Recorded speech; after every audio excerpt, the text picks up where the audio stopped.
Hello students, कैसे हैं आप सब लोग। उम्मीद करती हूँ सब अच्छे होंगे और स्वस्थ होंगे। मैं Meena Rana ICT virtual class में आपका स्वागत करती हूँ। स्टूडेंट्स, हम पढ़ रहे हैं क्लास 12th का मैथ्स और जैसा कि आप जानते हैं प्रीवियस ईयर क्वेश्चंस को हम सॉल्व कर रहे हैं और यहाँ पे आपका डिटर्मिनेंट्स यानी कि सारणिक चैप्टर नंबर 4 है, उस पर बेस्ड हम प्रीवियस ईयर क्वेश्चंस को सॉल्व कर रहे हैं। तो प्रीवियस लेक्चर में मैंने आपको एक प्रॉपर्टी बताई थी जिसको आपने क्या किया है, प्रूफ किया है। जहाँ पे जो आपकी एडजॉइंट की जो प्रॉपर्टी थी वो हमने सॉल्व किया है, उस पर बेस्ड जो क्वेश्चन था। और आज की क्लास में कुछ एक दो क्वेश्चन और करेंगे हम प्रीवियस ईयर के, इसके बाद हम नेक्स्ट चैप्टर पर मूव करेंगे। ठीक है, तो यहाँ पे देखिए एक क्वेश्चन है ए आपको कोई मैट्रिक्स दे रखी है और ए के जो एलिमेंट्स हैं वो हैं 2, 3, 1 और -4। ठीक है, और बी मैट्रिक्स है आपके पास 1, -2, -1 और 3। ये आपके पास दो मैट्रिक्स हैं ए और बी। ठीक है, आपको क्या प्रूफ करना है, तो सत्यापित कीजिए। तो proof that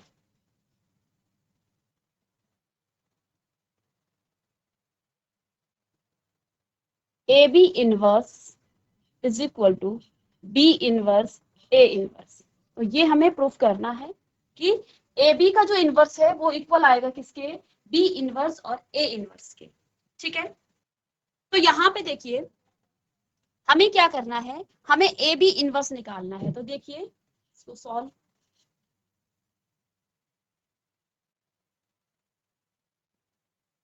to prove that AB inverse is equal to B inverse और A inverse। ठीक है, तो यहाँ पे हम क्या करेंगे, पहले लेफ्ट हैंड साइड को हम लेंगे। ठीक है, प्रूफ करने के लिए हमें लेफ्ट हैंड साइड को क्या करना है, इवेल्यूएट करना है और राइट हैंड साइड के इक्वल आना चाहिए वो। ठीक है, तो दोनों को हम इवेल्यूएट करेंगे बारी बारी से। तो लेफ्ट हैंड साइड आपके पास क्या है, ए बी इनवर्स। ठीक है, तो बच्चों जब हम ए इनवर्स निकालते थे तो ए इनवर्स का फॉर्मूला क्या हो जाता है, 1 अपॉन डिटर्मिनेंट ऑफ ए और एडजॉइंट ऑफ ए। ठीक है, बट हमें यहाँ पे क्या निकालना है, ए बी इनवर्स निकालना है। तो ए बी इनवर्स निकालने के लिए यही फॉर्मूला लगेगा, बस जहां पर ए इनवर्स है वहां हमें ए बी क्या निकालना है, तो 1 अपॉन ए बी का जो डिटर्मिनेंट है ये आ जाएगा और एडजॉइंट ऑफ ए बी। ठीक है, ये हमें निकालना है। अब देखिए हमें ए बी इनवर्स को तो हम निकाल लेंगे, तो पहले हमें यहाँ पर क्या चाहिए, ए बी चाहिए, यानी कि मुझे यहाँ पे मल्टीप्लीकेशन करना है ए और बी मैट्रिक्स को। ठीक है, ए बी मैट्रिक्स को यहाँ पे हम मल्टीप्लाई करेंगे और ये क्वेश्चन आपका बहुत ही इंपॉर्टेंट क्वेश्चन है, आपकी एनसीईआरटी बुक का ये एग्जाम्पल भी है और 2014 में ये क्वेश्चन आपका आया है। ठीक है, और आप जानते हैं कि आपके एनसीईआरटी के जितने भी एग्जाम्पल्स हैं उनको आप जरूर कीजिए क्योंकि वो इंपॉर्टेंट होते हैं, वही क्वेश्चन आपके रिपीट भी होते रहते हैं। ठीक है, तो यहाँ पे देखिए ए बी हमें निकालना है, ए बी, तभी हम ए बी इनवर्स निकालेंगे। तो ए बी निकालने के लिए देखिए दोनों मैट्रिक्स का हम मल्टीप्लाई कर देंगे। तो 2, 3, 1 -4 मल्टीप्लाई बाय 1 -2 -1 और 3। ठीक है, दोनों ही आपके स्क्वायर मैट्रिक्स हैं 2x2 ऑर्डर की। ठीक है, तो इसको आप मल्टीप्लाई कर सकते हैं और इसको मल्टीप्लाई करने के बाद आपके पास 2 ऑर्डर की ही मैट्रिक्स आएगी, A12, A21 और A22। आप इसको लिख लेते हैं। ठीक है, यहाँ पे देखिए फर्स्ट रो फर्स्ट कॉलम का करेंगे फर्स्ट एलिमेंट के लिए, तो 2 1 2 और माइनस में 3, ये एलिमेंट निकालेंगे फर्स्ट रो सेकंड कॉलम, 2 2 जे माइनस का 4 और 3 3 जे प्लस का 9। ओके, इसके बाद सेकंड रो फर्स्ट कॉलम, तो 1 1 जे 1 और माइनस माइनस का फिर प्लस हो जाएगा और 4। ठीक है, इसके बाद सेकंड रो सेकंड कॉलम, तो 2 1 जे माइनस का 2 आ जाएगा, माइनस का है, और माइनस में 4 3 जे 12। ठीक है, तो ये तो आपने कल की क्लास में भी मैंने आपको समझाया था कि कैसे आप मैट्रिक्स मल्टीप्लिकेशन करते हैं। तो ये तो 2 ऑर्डर की है तो इसकी बहुत ही इजी है, तो इसको आप आगे ये सॉल्व करके क्या आ गया है, माइनस का 1 और -4 + 9 आपके पास आ जाएगा, प्लस का 5 और ये भी 5 और यहाँ पे माइनस का 14। ठीक है, ये आपके पास ए बी क्या आ गई है, मैट्रिक्स आ गई है। तो हमने यहाँ पर ए बी मैट्रिक्स निकाल लिया है। अब हमें क्या निकालना है, डिटर्मिनेंट्स ऑफ ए, क्योंकि मुझे इनवर्स निकालने के लिए डिटर्मिनेंट्स चाहिए, तो डिटर्मिनेंट्स हम निकाल लेंगे ए बी का। चलिए तो देखिए A B determinants is equal to -1, 5, 5 और माइनस का 14। ठीक है, डिटर्मिनेंट्स का साइन लगाएंगे आप। तो देखिए माइनस माइनस का प्लस, तो 14 माइनस में ये आ जाएगा 25। ठीक है, 5 5 से 25। तो इसको जब आप माइनस करेंगे तो ये आ जाएगा माइनस का 11। ठीक है, इनवर्स निकालने के लिए पहले आप ये देखते हैं कि आपका इनवर्स अस्तित्व में है या नहीं है। ठीक है, वो एग्जिस्ट करता है या नहीं, अगर वो एग्जिस्ट करता है तभी आप इनवर्स निकालेंगे, अदरवाइज नहीं निकाल सकते हैं। तो डिटर्मिनेंट्स आपका क्या होना चाहिए, 0 नहीं आना चाहिए, तभी आप आगे इस प्रोसेस को आगे बढ़ाएंगे। ठीक है, तो यहाँ पे देखिए हमारा जो ए बी डिटर्मिनेंट्स है वो डज नॉट इक्वल टू 0 है। दैट मीन्स कि आप यहाँ पर क्या निकाल सकते हैं, इसका इनवर्स निकाल सकते हैं। ठीक है, तो इसका इनवर्स निकालने के लिए मुझे क्या चाहिए, हमने A B determinants of A B निकाल लिया है, मुझे चाहिए एडजॉइंट ऑफ ए। ठीक है, तो एडजॉइंट ऑफ ए निकालने के लिए एडजॉइंट ऑफ ए बी। ठीक है, तो एडजॉइंट निकालने के दो तरीके बताए थे, एक तो हम को फैक्टर निकालते हैं और उसका ट्रांसपोज कर देते हैं। ठीक है, और दूसरा जब आपके पास 2x2 ऑर्डर की मैट्रिक्स होती है या डिटर्मिनेंट्स होता है, उस केस में आप क्या करते हैं, उस केस में हम इसको इसके डायगोनल एलिमेंट्स को हम क्या कर देते हैं, इंटरचेंज कर देते हैं। तो यहाँ पे आपके पास ए बी क्या है, ए बी डिटर्मिनेंट्स आपके पास क्या है, ये है माइनस का 1, 5, 5 और माइनस का 14। ठीक है, तो जब हम इसका क्या करते हैं, एडजॉइंट निकाला जाता है, शॉर्टकट मेथड है, 2x2 ऑर्डर की मैट्रिक्स, उस टाइम आप कोफैक्टर ना निकालें, उस टाइम आप डायरेक्ट यहां से निकाल सकते हैं। हमने क्या करना है, इसके इन डायगोनल एलिमेंट्स को इनको इंटरचेंज कर देना है, आपस में बदल देना है, और इधर के डायगोनल के एलिमेंट्स को हमने इनके साइन चेंज कर देने हैं। अगर पॉजिटिव है तो वो नेगेटिव हो जाएगा, नेगेटिव है तो वो पॉजिटिव हो जाएगा। तो यहाँ पे देखिए इसको चेंज कीजिए, ये -14 इधर आ जाएगा आपका,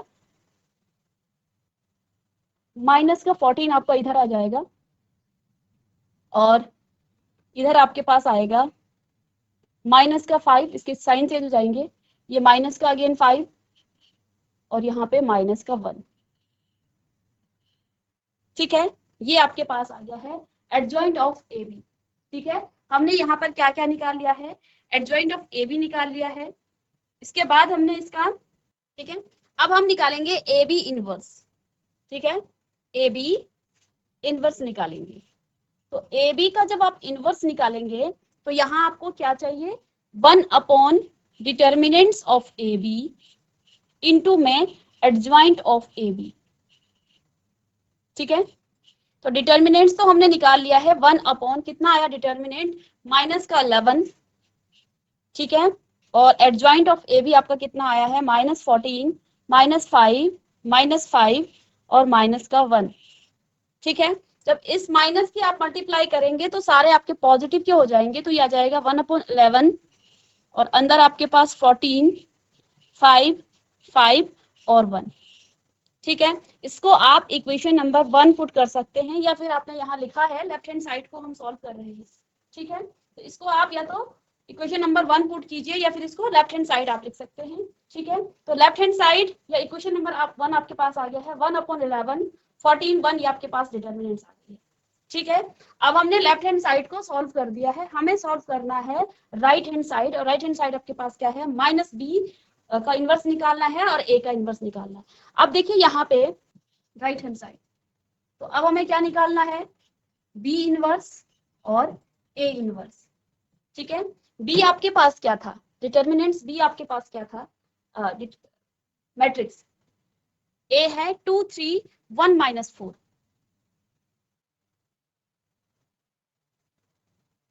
2 3 1 माइनस का 4, ये आपके पास मैट्रिक्स A है। और मैट्रिक्स B आपके पास क्या है, 1 -2 -1 3, 1 -2 -1 और 3। ठीक है, -2 -1 और 3, -1 और 3। ठीक है, अब हमें क्या निकालना है यहाँ पे, बी इनवर्स और ए इनवर्स। ठीक है, जब बी इनवर्स निकल जाए उसे ए इनवर्स से आप क्या कर देंगे, मल्टीप्लाई कर देंगे। ठीक है, अब देखिए यहाँ पे, यहाँ मुझे क्या निकालना है, ए इनवर्स निकालना है। ए इनवर्स निकालने के लिए मैं क्या लिखूंगी, 1 डिटर्मिनेंट ऑफ ए और एडजॉइंट ऑफ ए। ठीक है, यानी कि मुझे पहले यहाँ डिटर्मिनेंट चाहिए, फिर एडजॉइंट ऑफ ए चाहिए, फिर इसी प्रकार से हम बी का भी निकालेंगे, डिटर्मिनेंट्स और एडजॉइंट ऑफ ए बी। ठीक है, ये चाहिए। चलिए अब यहाँ पे देखिए, डिटर्मिनेंट्स ऑफ ए लिख लेंगे। डिटर्मिनेंट्स ऑफ ए आपके पास क्या आ जाएगा, 2 3 1 और माइनस का 4। ठीक है, देखिए इसकी मल्टीप्लाई करेंगे तो माइनस का 4 2 8 और माइनस में 3, तो कितना आ गया है, माइनस का 11। तो डिटर्मिनेंट्स ऑफ ए आपका क्या है, -11 आया है। दैट मीन्स कि यहाँ भी आप क्या लिखेंगे कि determinants of A does not equal to 0, then A inverse is exist. तो ए इनवर्स क्या है, यहाँ पे एग्जिस्ट करेगा। तो ए एडजॉइंट ऑफ ए लिखेंगे आप, adjoint of A is equal to, तो अभी क्या बताया था, एडजॉइंट ऑफ ए निकालने के लिए आप क्या करेंगे, 2 क्रॉस 2 ऑर्डर की मैट्रिक्स के लिए आप क्या कर देंगे, इनके इन एलिमेंट्स को, इन डायगोनल एलिमेंट्स को आपस में इंटरचेंज कर हैं, इनको बदल देते हैं। ठीक है, तो यहाँ -4 आ जाएगा और इधर आपका 2 आ जाएगा, और ये एलिमेंट्स एज इट इज रहेंगे, बट इनके साइन आप चेंज कर देंगे। यानी पॉजिटिव, दोनों पॉजिटिव के हैं तो नेगेटिव इसको हम लिख लेंगे। तो ये आपके पास क्या आ गया है, ए एडजॉइंट ऑफ ए हमने निकाल दिया। ठीक है, अब हमें ए इनवर्स निकालना है। ए इनवर्स निकालने के लिए मुझे डिटर्मिनेंट से मिल गया है। डिटर्मिनेंट्स ऑफ ए कितना आ गया है, माइनस का 11। तो इसमें आप क्या कर देंगे, रख देंगे यहाँ पे। तो क्या आ जाएगा, A inverse is equal to 1 minus का 11, और यहाँ आपके पास क्या है, माइनस का 4, माइनस का 3, माइनस का 1 और 2। ठीक है, ये तो आपके पास आ गया है ए इनवर्स। अब मुझे चाहिए बी इनवर्स, तभी तो इसको मल्टीप्लाई करके हम राइट हैंड साइड निकाल पाएंगे। तो बी इनवर्स निकालने के लिए अगेन मुझे 1 डिटर्मिनेंट्स ऑफ बी चाहिए होगा, और एडजॉइंट ऑफ बी हमें चाहिए होगा। ठीक है, एडजॉइंट ऑफ बी। ठीक है, तो देखिए डिटर्मिनेंट्स ऑफ बी निकालेंगे हम पहले यहाँ पे। चलिए, तो डिटर्मिनेंट्स ऑफ बी आपके पास आ जाएगा, बी मैट्रिक्स है आपके पास 1, माइनस का 2, माइनस का 1 और 3। तो सॉल्व कीजिए इसे, 3 1 जा 3, माइनस माइनस का 2, यानी कि 1 आ गया है। अब मुझे निकालना है यहाँ पे adjoint of A B. Adjoint of B matrix आपके पास ये है बी। हमने क्या करना है, क्योंकि 2 क्रॉस 2 ऑर्डर की मैट्रिक्स है, तो इसका एडजॉइंट निकालने के लिए आपस में इंटरचेंज करेंगे इन एलिमेंट्स को। तो एलिमेंट्स 3 और 1 हो जाएगा, और इनके साइन चेंज हो जाएंगे। ठीक है, तो ये पॉजिटिव की आपके पास आ जाएंगे। अब ए बी इनवर्स निकाल लेंगे, यहाँ से यहाँ पर रखेंगे बी इनवर्स का मान। B inverse is equal to 1 determinants of B आपका कितना आ गया है, 1, और यहाँ पे आपके पास बचा है 3 2 1 और 1। ठीक है, ये आपके पास बी इनवर्स 3 2 1 और 1। ठीक है, हमें क्या निकालना है, हमें निकालना है बी इनवर्स और ए इनवर्स। हमने ए इनवर्स भी निकाल लिया, बी इनवर्स भी निकाल लिया, दोनों को मल्टीप्लाई करेंगे तो आपको राइट हैंड साइड आपको मिल जाएगा। चलिए, अब हमें चाहिए B inverse and A inverse. तो बी इनवर्स बेटा हमने कितना निकाला है, 3, देखिए 1 की मल्टीप्लाई करेंगे तो मैट्रिक्स आपका एज इट इज रहेगा, 3 2 1 और 1। ठीक है, और ए इनवर्स हमने कितना निकाला था, ए इनवर्स आपके पास ये है। अब देखिए इस माइनस की मल्टीप्लाई जब अंदर करेंगे तो 11 तो आपका 1/11 ऐसे ही रहेगा, इसकी मल्टीप्लाई कर लेंगे अंदर, माइनस की मल्टीप्लाई, तो ये 4 आपका पॉजिटिव का होगा, ये माइनस का था, ये भी पॉजिटिव, ये भी पॉजिटिव, और ये पॉजिटिव है, और ये आपका नेगेटिव में आ जाएगा। हमने क्या किया, माइनस साइन की मल्टीप्लाई कर दी इस मैट्रिक्स में। ठीक है, तो यहाँ पे सारे पॉजिटिव के हो जाएंगे, 2 आपका नेगेटिव का होगा, मल्टीप्लाई बाय 1/11 आपको ऐसे ही लिखना है। ठीक है, दो मैट्रिक्स का मल्टीप्लिकेशन करना है तो 2 क्रॉस 2 ऑर्डर की मैट्रिक्स है, यहाँ भी 2 क्रॉस 2 ऑर्डर की मैट्रिक्स है। यहाँ पर आपका मैट्रिक्स मल्टीप्लिकेशन हो जाएगा, इसको मैं आगे लिखूं 1/11। अब अंदर आप मल्टीप्लाई कर सकते हैं इसको।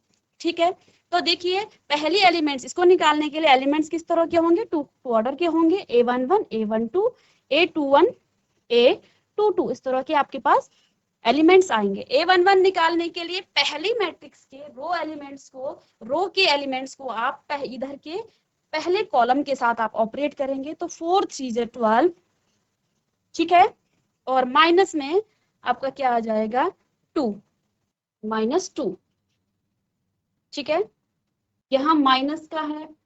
ठीक है, तो काम करते हैं एडजॉइंट ऑफ इसमें हम माइनस का ही रहने देंगे। ठीक है, क्योंकि ये भी आपका माइनस का है, इस माइनस को एज इट इज रहने दें। ठीक है, इस माइनस को हम रहने देंगे माइनस साइन 11 के साथ, यहाँ पे मल्टीप्लाई ना करके हम इसको डायरेक्ट माइनस में रहने देंगे, ये पॉजिटिव का हो जाएगा -14। ठीक है, माइनस साइन रखेंगे तो ये आपका माइनस का था, ये माइनस का था, ये माइनस का था और ये पॉजिटिव का था। ठीक है, अब करेंगे तो 3 4 12, ठीक है, और 2 माइनस में आ जाएगा, माइनस का 12 और माइनस का 2। ठीक है, फर्स्ट रो फर्स्ट कॉलम का, फर्स्ट रो सेकंड कॉलम, तो 3 3 9 माइनस का और माइनस में 4। ठीक है, अगेन यहाँ पर देखिए सेकंड रो और फर्स्ट कॉलम, तो माइनस का 4 और माइनस का 1। ठीक है, फिर सेकंड रो और सेकंड कॉलम, तो माइनस का 3 और माइनस का 2। इसको ऑपरेट कीजिए तो 1 माइनस का 11 आप इसको ऐसे ही रहने दें, तो ये आपके पास आ जाएगा माइनस का 14 -14 -5 और माइनस का 5 अगेन और माइनस का 5। सेकंड रो का फर्स्ट रो को 3 3 माइनस का 9 और माइनस का 4, माइनस का 9 और माइनस का 4 आपके पास आ गया है, तो ये आपके पास क्या आ जाएगा 13 प्लस आएगा यहाँ पे प्लस। ठीक है, ये दोनों प्लस के हैं, 4 2 2 4 और इसको प्लस कर रहे हैं हम। ठीक है, तो ये आपका माइनस का 5। ठीक है, और यहाँ पे हमने क्या कर दिया है 1 1 माइनस का 1, 3 1 और यहाँ पे प्लस का 2 आएगा, प्लस का 2, तो ये माइनस का 1 आना चाहिए आपका, माइनस का 1। ठीक है, तो अब देखिए यहाँ पे और मल्टीप्लाई बाय यहाँ पर क्या है 1 माइनस का 11। ठीक है, तो आपके पास क्या आ गया है बी इनवर्स और ए इनवर्स। ठीक है, माइनस की जब आप यहाँ मल्टीप्लाई करेंगे, जब आप माइनस की मल्टीप्लाई करेंगे तो अब ये क्या हो जाएगा, ये 14 आ जाएगा। 1/11 आप आगे लिख सकते हैं क्योंकि ये माइनस का था, इसको चलिए यहाँ पे एक बार फिर से लिख लेते हैं। 1/-11 को आगे लिख लें, यहाँ आ गया है माइनस का 14, माइनस का 5, माइनस का 5 और माइनस का 1। इस माइनस साइन की जब हम अंदर मल्टीप्लाई करेंगे तो सारे पॉजिटिव हो जाएंगे। 11 तो ये आ जाएगा 14, 5 5 और 1। तो ये हमने राइट हैंड साइड निकाल लिया है, ये 1/11 14 5 5 और 1। और देखिए यहाँ लेफ्ट हैंड साइड हमने क्या निकाला था, जिसको आपने इक्वेशन नंबर 1 पुट किया था, 1/11 14 5 5 1। ठीक है, तो यहाँ से हम क्या लिख सकते हैं कि आपका जो लेफ्ट हैंड साइड है वो किसके इक्वल है, वो राइट हैंड साइड के इक्वल है। Left hand side equal to right hand side, तो यही हमें प्रूफ करना था, यही हमें सत्यापित करना था कि ये आपस में क्या है, इक्वल है। तो यहाँ पे देखिए ए बी का जो इनवर्स है वो हमने कितना निकाल लिया है 1/11 और 14 5 5 और 1। ठीक है, ये इक्वल आ गया है किसके, बी इनवर्स ए इनवर्स के, ये दोनों इक्वल हो गए हैं। ठीक है, हेंस प्रूव दैट, या ये सत्यापित हो चुका है, हेंस प्रूव दैट कि ए बी का जो इनवर्स है वो इक्वल टू आ जाएगा बी इनवर्स और ए इनवर्स। ठीक है, तो यहाँ पे इनवर्स का ही कॉन्सेप्ट था जिसको हमने यहाँ पे सॉल्व कर दिया। ठीक है, अब एक नया कॉन्सेप्ट है यहाँ पे जो भी आपका, जो कि 5 नंबर का आता है, solution of system of equation. Next concept है सॉल्यूशन ऑफ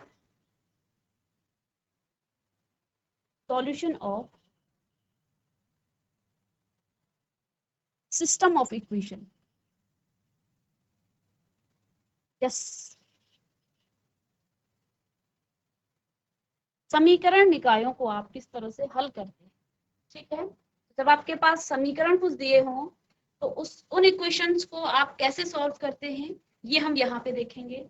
तो लेट्स सपोज आपके पास a1x plus b1y plus c1z is equal to d1 equation है, a2x प्लस b2y प्लस में c2z is equal to d2 आपके पास है, a3x प्लस में b3y plus c3z is equal to आपके पास d3 को इक्वेशन है। तो इन इक्वेशन को आप मैट्रिक्स के माध्यम से आप कैसे इसको सॉल्व करेंगे ये हम यहाँ पर देखते हैं सॉल्यूशन ऑफ सिस्टम इक्वेशन में, सिस्टम ऑफ इक्वेशन में। ठीक है, तो देखिए यहाँ पे अगर इस तरह से आपको कोई इक्वेशन दिया जाए तो इसको आप मैट्रिक्स में किस तरह से सॉल्व करते हैं ये हमें यहाँ पे देखना है। ठीक है, तो इसको आप लिख देते हैं कि a1 a2 a3, ठीक है, b1 b2 b3 c1 c2 और c3। ठीक है, और इसको कहा जाता है कोफिशिएंट मैट्रिक्स। ये आपका कोफिशिएंट मैट्रिक्स कहलाता है, गुणांक आव्यूह इसको आप कह लेते। ठीक है, तो जब आपको इक्वेशन इस तरह से दिया जाए तो आप मैट्रिक्स के फॉर्म में इस तरह पहले कोफिशिएंट मैट्रिक्स को लिखेंगे, मल्टीप्लाई बाय आपका क्या हो जाता है, यहाँ पर आप वेरिएबल्स मैट्रिक्स लिखते हैं। देखिए वेरिएबल्स इसमें एक्स वाई और जेड है। ठीक है, तो ये आपका कहलाता है वेरिएबल्स मैट्रिक्स या चर आव्यूह। ठीक है, ये आपका वेरिएबल्स मैट्रिक्स यानी कि चर आव्यूह होता है। और राइट हैंड साइड में आप इसके कांस्टेंट लिख देते हैं, कांस्टेंट मैट्रिक्स इसको कहा जाता है, d1 d2 और d3। तो जो भी कांस्टेंट होंगे उनको आप राइट हैंड साइड में लिखेंगे और ये आपका क्या हो जाता है, कांस्टेंट मैट्रिक्स या अचर आव्यूह भी इसको आप कह सकते हैं। ठीक है, तो जब आपके पास इस तरह की कोई इक्वेशन हो तो उसको आप मैट्रिक्स से किस तरह सॉल्व करते हैं वो यहाँ पर हम बेसिकली सीखेंगे और इस पर बेस्ड आपके 5 नंबर के क्वेश्चन आते हैं। तो इसको आप कैसे सॉल्व करते हैं, लेट्स सपोज कि ये जो मैट्रिक्स आपके पास है ये आपके पास ए मैट्रिक्स है। इस मैट्रिक्स को हम कहते हैं एक्स मैट्रिक्स, जिसको आप वेरिएबल्स मैट्रिक्स कहा जाता है, और इसको कहा जाता है बी मैट्रिक्स। तो इसको आप बेसिकली किस फॉर्म में लिख रहे हैं, a x is equal to b. ठीक है, और जब आप क्या करेंगे इसको सॉल्व से लिखेंगे। सॉल्व कैसे किया जाता है, हमें क्या निकालना है, हमें इसके वेरिएबल्स निकालने होते हैं। ठीक है, जब आप इक्वेशन में छोटी क्लासेस में 10th तक आप क्या करते थे, इक्वेशन को सॉल्व करते थे, तो सॉल्व करने के बाद आपका पर्पस क्या था, उन वेरिएबल्स की वैल्यूज निकालना। यहाँ पे हमें क्या करना है, वेरिएबल्स निकालने, और वेरिएबल्स आपके पास किस मैट्रिक्स में है, वेरिएबल्स मैट्रिक्स में। दैट मीन्स कि यहाँ आप क्या कर लेंगे, ए को आप उधर ले जाएंगे, तो यहाँ हम लिखेंगे x बराबर आपके पास a इनवर्स b। इसको वैसे a इनवर्स से इसको क्या किया जाता है, प्री इसका मल्टीप्लिकेशन किया जाता है। ठीक है, तो मैं यहाँ पे डायरेक्ट लिख रही हूँ, वो तो आपने रेगुलर क्लास में सीख लिया होगा। तो ऐसे इस प्रकार से आप क्या कर लेंगे, x बराबर a इनवर्स b। तो देखिए सॉल्यूशन ऑफ सिस्टम इक्वेशन में भी आपका ए इनवर्स का ही यूज हो रहा है। बेसिकली यहाँ पे हमें मैट्रिक्स मल्टीप्लिकेशन आना चाहिए और ए इनवर्स निकालना आना चाहिए। तो सॉल्यूशन ऑफ सिस्टम इक्वेशन को, समीकरण निकायों को भी आप इस तरह से क्या कर लेंगे, सॉल्व कर लेंगे। इसके लिए आपके पास क्या होंगे, कुछ आपको इक्वेशन दी होंगी, आपको क्या करना है, उनको इस तरह से कोफिशिएंट मैट्रिक्स के अलग लिखना है, उनके कोफिशिएंट में को जो भी उनके वेरिएबल्स के साथ कोफिशिएंट हैं उनकी अपने एक मैट्रिक्स बनानी है। वेरिएबल्स जो होगा आपने इस तरह से लिखना है और जो भी कांस्टेंट होंगे उनको भी मैट्रिक्स के फॉर्म में हम लिख लेते हैं। इसके बाद हमें क्या करना है, एक्स, देखिए इसको हमने मैट्रिक्स ए माना, ये आपके पास मैट्रिक्स एक्स है और ये आपके पास मैट्रिक्स बी है, ठीक है। तो ए एक्स बराबर बी आ गया है, लेकिन हमें यहाँ पे चाहिए क्या, एक्स चाहिए, क्योंकि हमें वेरिएबल्स निकालना है। सॉल्यूशन को सॉल्व करने का मतलब क्या है, हमें वेरिएबल्स की वैल्यू निकालनी है। तो वेरिएबल कहाँ पे है, किस मैट्रिक्स में है, वेरिएबल मैट्रिक्स में, यानी यहाँ पे एक्स हमने इसको मान लिया है, तो एक्स का ही हमें मान निकालना है। तो एक्स निकालने के लिए मुझे ए को उधर ले जाना पड़ेगा, ट्रांसपोज करना पड़ेगा। तो यहाँ पे एक्स बराबर क्या आ गया है, ए इनवर्स बी, ठीक है। मैं एक इक्वेशन लिख के देती हूँ, इसके बाद आप इसको कैसे सॉल्व करते हैं ये देखिए, ठीक है। इसमें क्वेश्चन आपके किस तरह से आते हैं, ये क्वेश्चन, ये देखिए इस तरह के क्वेश्चन आपके पास 2022 का क्वेश्चन है। तो देखिए निम्नलिखित समीकरण निकाय को आव्यूह विधि से आपने क्या करना है, इसको सॉल्व करना है, ठीक है। और बहुत बार इस चैप्टर से 5 नंबर का क्वेश्चन आता है, ठीक है, और हमेशा ये क्वेश्चन आपको आता है, ठीक है, क्योंकि यहाँ पर जितने भी कॉन्सेप्ट हम पढ़ रहे थे उसका मेनली पर्पज यही था कि समीकरण निकाय को आप कैसे आव्यूह विधि से हल करते हैं। समूह निकाय के लिए, इसके लिए हमें क्या चाहिए, a इज इक्वल टू हम क्या निकालते हैं, a बराबर आपके पास क्या हो जाता है, x बराबर, इसको लिखते हैं हम ax is equal to b। तो यहां से हम x का मान निकालते हैं, तो a इनवर्स b हमें निकालना है। और इसके वेरिएबल्स निकालने के लिए मुझे क्या चाहिए, a इनवर्स चाहिए, b तो आपके पास, अब देखिए इस समीकरण में आप किस तरह से इसको लिखेंगे। यहाँ पे देखिए a आपके पास क्या हो जाता है कि आपके पास कोफिशिएंट मैट्रिक्स हो जाता है। तो कोफिशिएंट मैट्रिक्स देखिए, x का कोफिशिएंट यहाँ पे 1 है, यहाँ पे 3 है और यहाँ पे 2 है। y का कोफिशिएंट माइनस का 1 है, यहाँ पे 4 है और यहाँ पे माइनस का 1 है। z का कोफिशिएंट देखिए 2, माइनस का 5 और 3, ठीक है। हमें क्या चाहिए, x क्या हो जाएगा, यहाँ पे x आपके क्या है, x का मतलब वेरिएबल्स क्या क्या है, x, y और z।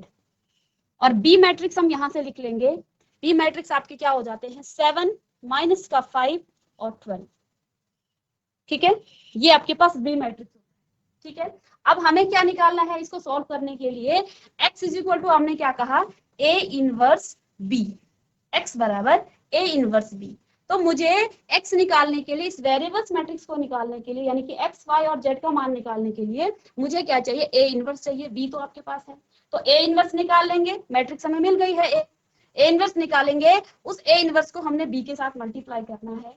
और जब आप मल्टीप्लाई करेंगे तो आप ये देख पाएंगे कि इस तरह की आपको मैट्रिक्स मिलेगी, ठीक है, 3x1 की मैट्रिक्स मिलेगी। और जब दो मैट्रिक्स आपस में क्या होते हैं, इक्वल होते हैं, तो फिर आप क्या करेंगे, यहाँ पे वैल्यू रखेंगे। तो x मैट्रिक्स और ये आपकी b मैट्रिक्स, ये दोनों आपकी इस तरह से होगी। तो x का मान, y का मान और z का मान यहाँ पे आपको मिल जाएगा, ठीक है। नेक्स्ट क्लास में इसको हम सॉल्व कर लेंगे एक क्वेश्चन, बाकी इस पर जो भी क्वेश्चन है सारे इसी से आपके क्या हो जाएंगे, क्लियर हो जाएंगे, ठीक है। तो मिलेंगे नेक्स्ट लेक्चर में, तब तक के लिए thank you and have a nice day.